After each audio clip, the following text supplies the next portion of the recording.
Hello नमस्कार। स्वागत है आपका फिर से हमारे यूट्यूब चैनल पर। आज हम करेंगे कक्षा 7 वसंत भाग 2 में रक्त और हमारा शरीर पाठ है। इसके लेखक हैं यतीश अग्रवाल।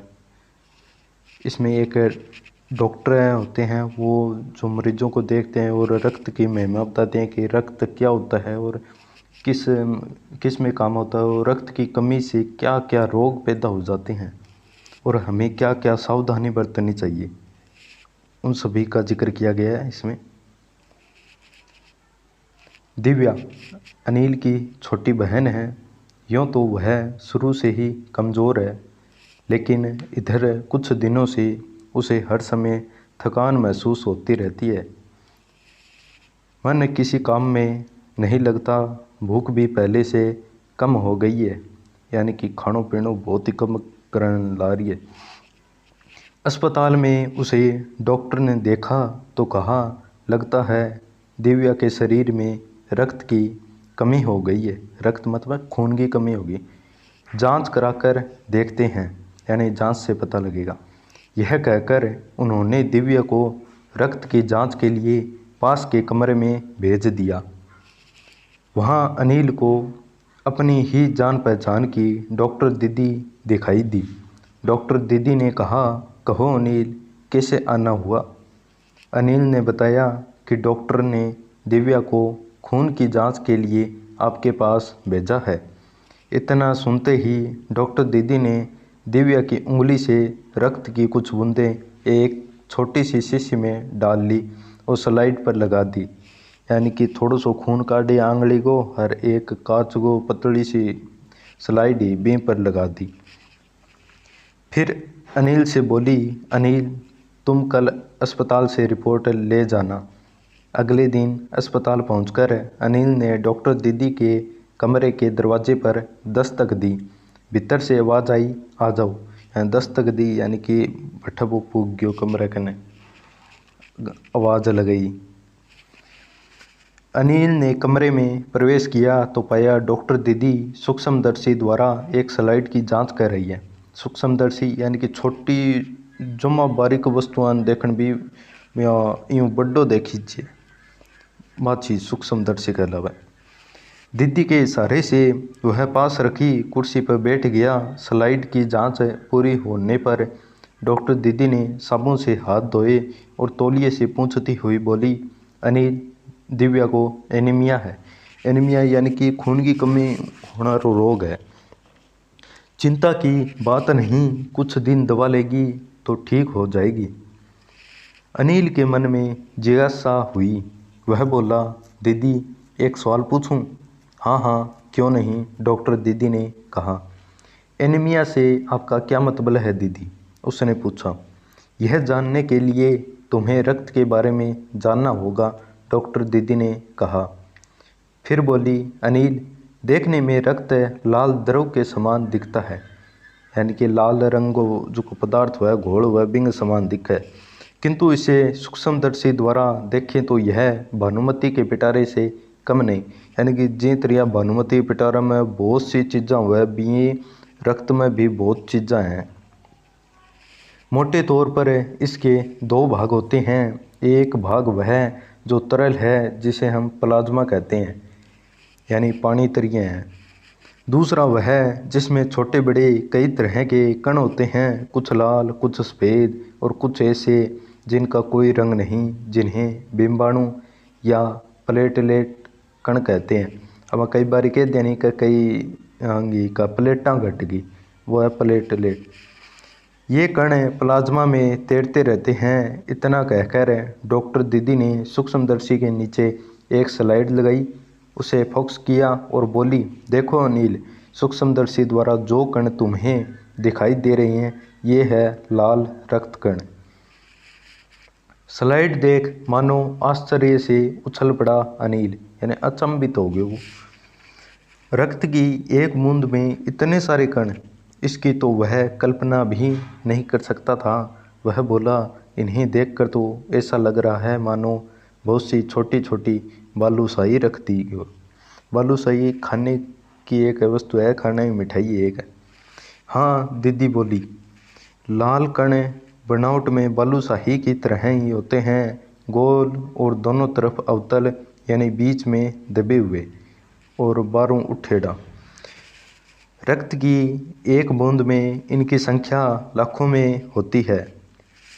यदि हम 1 मिलीमीटर रक्त लें तो उसमें हमें 40 से 50 कण मिलेंगे। इनके कारण ही हमें रक्त लाल रंग का नज़र आता है। ये कण शरीर के लिए दिन रात काम करते हैं, यानी कि शरीर में पूरा दिन रात चलता रहे, बाबड़ा बहुत काम करे। सांस लेने पर साफ हवा से जो ऑक्सीजन तुम प्राप्त करते हो उसे शरीर के हर हिस्से में पहुंचाने का काम इन कणों का ही है। यानी कि पहला हवा फेफड़ा में जावे, फेफड़ा में रक्त के सागे मिल गया पूरे शरीर में जावे। इनका जीवन काल लगभग 4 महीने का होता है। 4 महीने के होते होते ये नष्ट हो जाते हैं, लेकिन एक साथ नहीं, धीरे धीरे, कुछ आज, कुछ कल और कुछ उससे अगले दिन। तब तो कुछ ही महीनों में ये ख़त्म हो जाते होंगे, अनिल ने कहा। यह सुनकर डॉक्टर दीदी मुस्कुरा उठी, बोली, नहीं, ऐसा नहीं होता। शरीर में हर समय नए कण बनते रहते हैं जो नष्ट कणों का स्थान ले लेते हैं। हड्डियों के बीच के भाग मज्जा में ऐसे बहुत से कारखाने होते हैं जो रक्त कणों के निर्माण में कार्य में लगे रहते हैं। यानी कि हड्डियां बीच में जो का स्थान हुआ नहीं, जहाँ आमना जट्ठों जोड़ खुला बंद हुआ है, भट्ठे को स्थान हुआ है, भट्ठा एक निर्माण हुआ है। इनके लिए इन कारखानों को प्रोटीन, लोहे तत्व और विटामिन रूपी कच्चे माल की ज़रूरत होती है। यह पौष्टिक आहार लेते हो, यानी कि वो पौष्टिक आहार बनने ला रही है। हर जो का पौष्टिक आहार के वह हरी सब्जियां, फल, दूध, अंडा और गोश्त में ये तत्व उपयुक्त मात्रा में होते हैं। यदि कोई व्यक्ति उचित आहार ग्रहण नहीं करता, यानी कि उचित भोजन ना करे, सावल भोजन ना करे, सावल खानों ना खावे, इन कारखानों को आवश्यकता अनुसार कच्चा माल नहीं मिल पाता।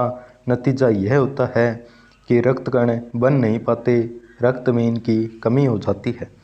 लाल कणों की इसी कमी को एनीमिया कहते हैं। तो क्या संतुलित आहार लेने मात्र से हम एनीमिया से बचे रह सकते हैं? अनिल ने सवाल किया। दीदी बोली, हाँ, यह कहना काफ़ी हद तक सही होगा। यूँ तो एनीमिया बहुत से कारणों से हो सकता है, किंतु हमारे देश में इसका सबसे बड़ा कारण पौष्टिक आहार की कमी है। इसके अलावा इस रोग का एक और बड़ा कारण है पेट में कीड़ों का हो जाना। ये कीड़े प्राय दूषित जल और खाद्य पदार्थों द्वारा हमारे शरीर में प्रवेश करते हैं। यानी कि गंदो पानी पी लियो और गंदो भोजन कर लियो बिन कारण में। अतः इनसे बचने के लिए यह आवश्यक है कि हम पूरी सफाई से बनाए गए खाद्य पदार्थ ही ग्रहण करें।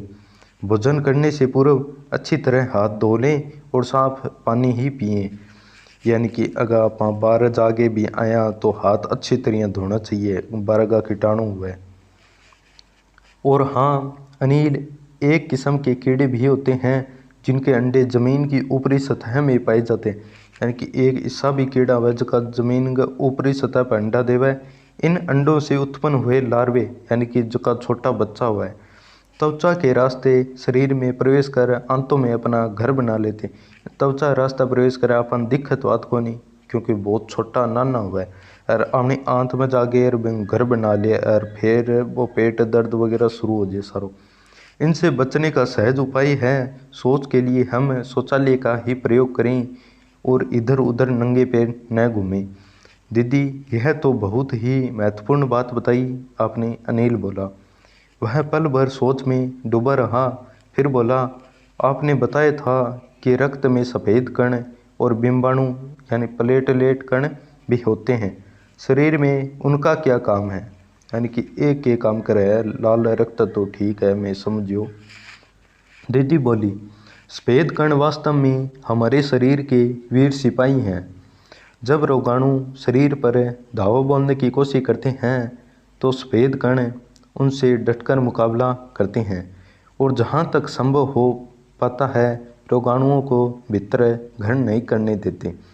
बस संक्षेप में यूँ मान लो, यानी कि छोटा रूप में यह मान लो कि वे बहुत से रोगों से हमारी रक्षा करते हैं और बीमाणुओं का काम है चोट लगने पर रक्त जमाव की क्रिया में मदद करना। यानी कि जिये चोट लगी भी अपन देखा कई चोट ला जे थोड़ी बहुत है तो ऊपर अब यहाँ रक्त को दबो सो मन जिए और खून बहनो बंद हो जिए बाहर। रक्त के तरल भाग प्लाज्मा में एक विशेष किस्म की प्रोटीन होती है जो रक्त वाहिका की कटी फटी दीवार में मकड़ी के जाले के समान एक जाला बुन देती है। बीमाणु के चिपक जाते हैं और इस तरह दीवार में आई दरार भर जाती है जिससे रक्त बाहर निकलना बंद हो जाता है। अनिल बोला, दीदी लेकिन घाव गहरा हो तब तो बहता ही चला जाता है। हाँ, ऐसे समय में उस व्यक्ति को जल्दी से डॉक्टर के पास ले जाना चाहिए। ज़रूर समझने पर ऐसी स्थिति में निपटने के लिए कुछ टांके भी लगाने पड़ सकते हैं, यानी कि घाव ने बंद करने के लिए कई बार टांका भी लगाना पड़े। ये सुई धागा को नहीं हुआ, डॉक्टर कने अलग हुआ। किंतु डॉक्टर के पास पहुंचने तक के समय में चोट के स्थान पर कसकर एक साफ कपड़ा बांध देना चाहिए। दबाव पड़ने से रक्त का बहना कम हो जाता है जो उस व्यक्ति के लिए काफ़ी लाभप्रद सिद्ध हो सकता है। किंतु अगर बहुत अधिक रक्त बह जाए तो उसे रक्त चढ़ाने की भी ज़रूरत पड़ सकती है, यानी कि खून चढ़ाना। दीदी ने समझाते हुए कहा। अनिल ने कहा, क्या ऐसे समय में किसी भी व्यक्ति का खून काम आ सकता है? दीदी बोली, अनिल, हर किसी का रक्त एक सा नहीं होता। कुछ विशेष गुणों के आधार पर रक्त को 4 मुख्य वर्गों में बांटा गया है,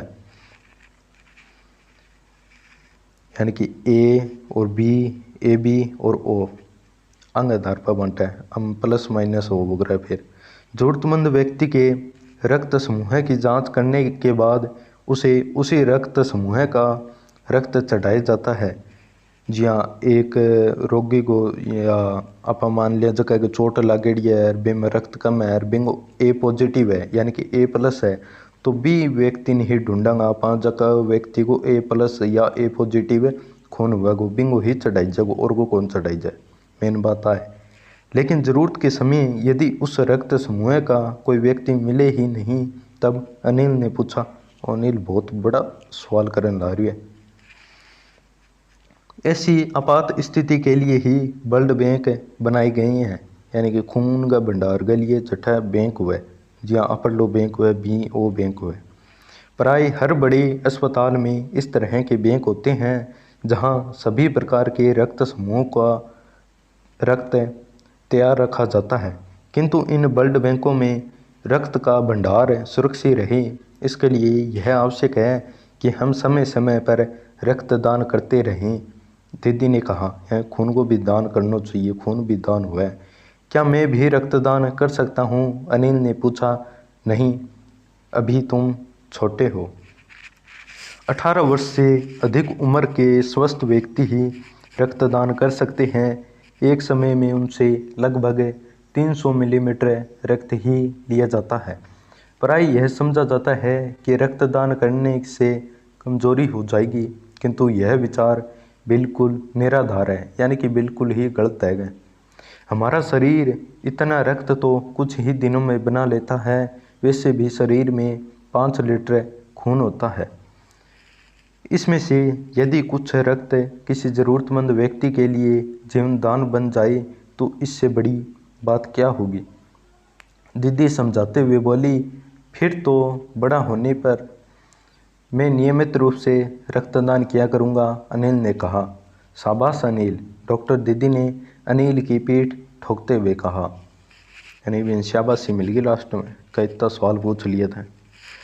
अब प्रश्न है, रक्त के बहाव को रोकने के लिए क्या करना चाहिए? रक्त के बहाव को रोकने के लिए हमें अनेक कार्य करने चाहिए, जैसे जहाँ भी रक्त बह रहा हो उस स्थान पर कसकर एक साफ कपड़ा बांध देना चाहिए ताकि दबाव पड़ने पर रक्त का बहाव कम हो जाए। फिर घायल हुए व्यक्ति को जल्द ही उपचार के लिए चिकित्सक के पास ले जाना चाहिए। खून को भानुमति का पिटारा क्यों कहा जाता है? जिस तरह भानुमति के पिटारे में कई तरह की वस्तुएं उपस्थित होती है, यानी कई तरह की वस्तुएं वह, उसी प्रकार अगर हम खून की एक बूंद को भी सूक्ष्मदर्शी के द्वारा देखते हैं तो उसमें लाखों की संख्या में लाल रक्त कण मौजूद मिलते हैं। इसके अलावा कुछ कण सफ़ेद, कुछ रंगहीन पाए जाते हैं, यानी कोई कलर को नहीं हुए। तरल भाग प्लाज्मा होता है और रंगहीन कण प्लाज्मा में तैरते रहते हैं। इन्हीं विविधताओं के कारण खून को भानुमति का पिटारा कहा गया है। एनीमिया से बचने के लिए हमें क्या क्या खाना चाहिए?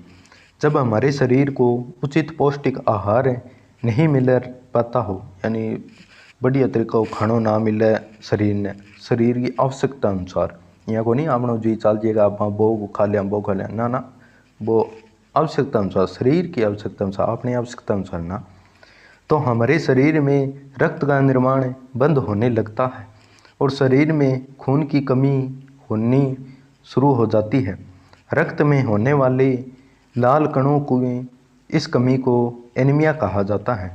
एनीमिया से बचने के लिए हमें सदैव पौष्टिक आहार ही लेना चाहिए, जैसे हरी सब्जियां, दाल, दूध, मांस, मछली, अंडे इत्यादि, यानी कि ये सब। पेट में कीड़े क्यों हो जाते हैं, इनसे कैसे बचा जा सकता है? पेट में कीड़े दूषित जल और खाद्य पदार्थों द्वारा शरीर में प्रवेश कर जाते हैं, अतः हमें इनसे बचने के लिए खाद्य पदार्थ ही ग्रहण करने चाहिए, यानी कि साफ, एकदम साफ खाद्य पदार्थ ग्रहण करना चाहिए। हमें साफ जल पीना चाहिए और भोजन करने से पहले हमें हाथ भी अच्छी तरह से धोने चाहिए। इसके अलावा हमें नंगे पैर नहीं घूमना चाहिए, क्योंकि कुछ कीड़े ऐसे हैं जिनके अंडों से उत्पन्न लार्वा त्वचा के रास्ते शरीर में प्रवेश कर आंतों में पहुंच जाते हैं। इनसे बचने के लिए यह जरूरी है शौचालय का प्रयोग किया जाए और नंगे पांव नहीं घूमना चाहिए। रक्त के सफ़ेद कणों को वीर सिपाही क्यों कहा गया है? रक्त के सफ़ेद कणों को वीर सिपाही इसलिए कहा गया है क्योंकि ये हमारे शरीर की रक्षा करते हैं, यानी जी प्रकार खुद अपने देश की रक्षा करे नहीं, बे प्रकार इस शरीर में ये वीर सिपाही हुआ सफ़ेद कण। ये कण हमारे शरीर में सुरक्षा कवच की तरह काम करते हैं। ये रोग के कीटाणुओं को शरीर के अंदर घुसने नहीं देते हैं और उनसे डटकर मुकाबला करते हैं।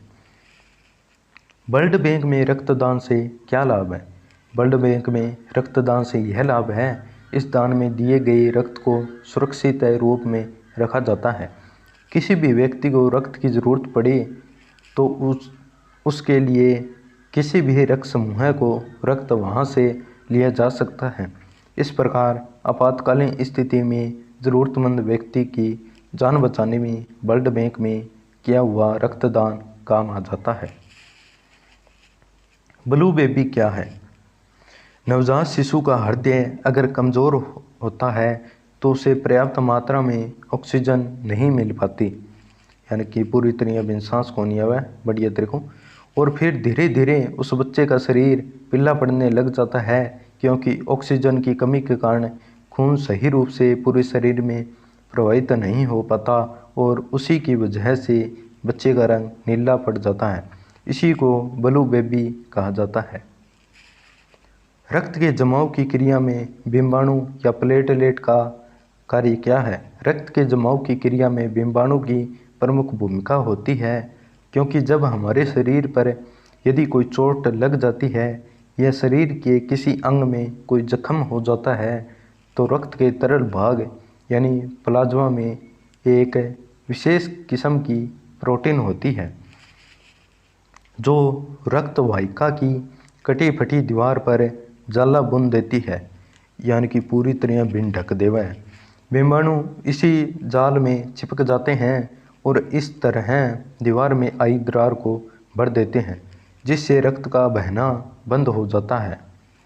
रक्त के लिए कम से कम यानी रक्तदान के लिए कम से कम कितनी उम्र होनी चाहिए?